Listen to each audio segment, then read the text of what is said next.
Miss Elizabeth, I have struggled in vain and I can bear it no longer. These past months have been a torment. I came to Rosings with the single object of seeing you. I had to see you. I have fought against my better judgment, my family's expectation, the inferiority of your birth, my rank and circumstance, all these things, and I'm willing to put them aside and ask you to end my agony. I don't understand. I love you.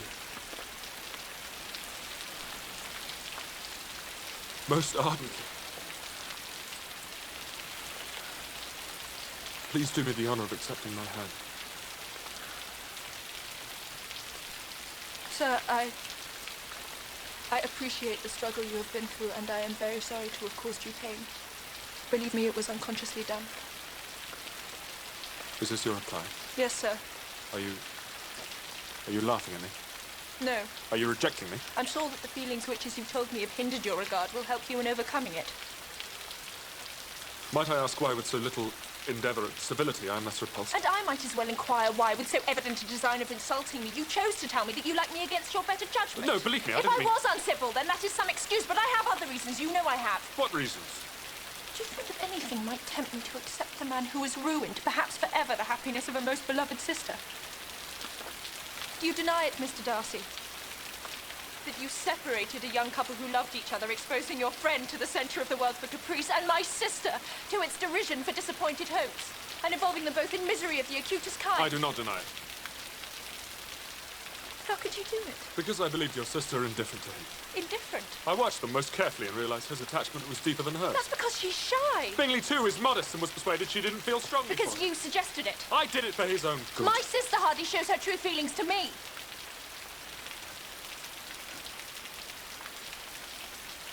I suppose you suspect that his fortune had some bearing on the matter. No, I wouldn't do your sister the dishonour, though it was suggested. What was? It was made perfectly clear that an advantageous marriage... Did my sister give that impression? No, there was, however, I have to admit, the matter of your family. Our want of connection. Mr. Bingley didn't seem to vex No, it was himself more about than that. How, sir? It was the lack of propriety shown by your mother, your 3 younger sisters, even on occasion your father.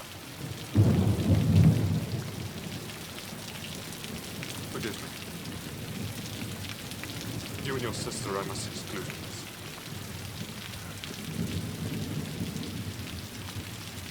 And what about Mr. Wickham?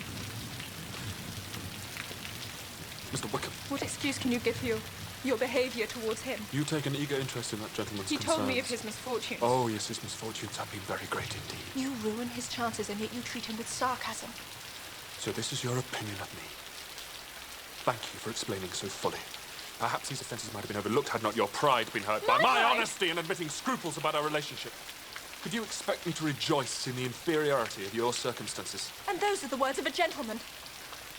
From the first moment I met you, your arrogance and conceit, your selfish disdain for the feelings of others, made me realise that you were the last man in the world I could ever be prevailed upon to marry.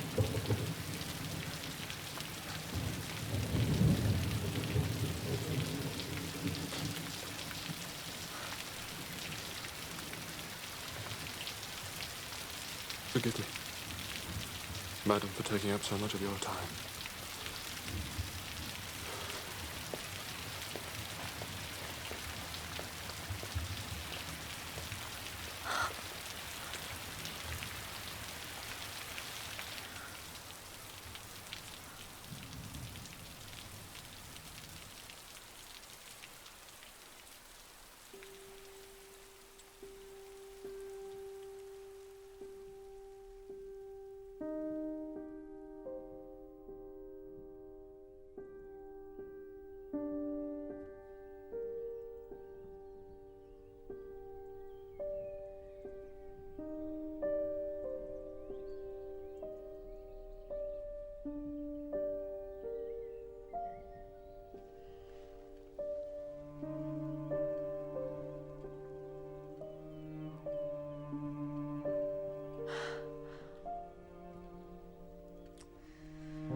came to leave you this.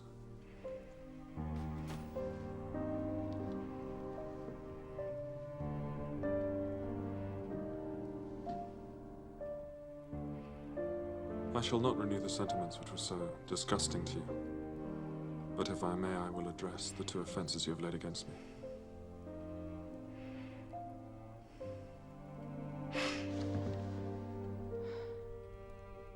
My father loved Mr. Wickham as a son. In consequence, he left him a generous living. But upon my father's death, Mr. Wickham announced he had no intention of taking orders. He demanded the value of the living which he was given, and which he gambled away within weeks. He then wrote demanding more money, which I refused, after which he severed all acquaintance. He came back to see us last summer, at which point he declared passionate love for my sister, whom he tried to persuade to elope with him. She is to inherit £30,000. When it was made clear he would never receive a penny of that inheritance, he disappeared. I will not attempt to convey the depth of Georgiana's despair. She was 15 years old. As to the other matter, that of your sister and Mr. Bingley, though the motives which governed me may to you appear insufficient, they were in the service of a friend. Is he?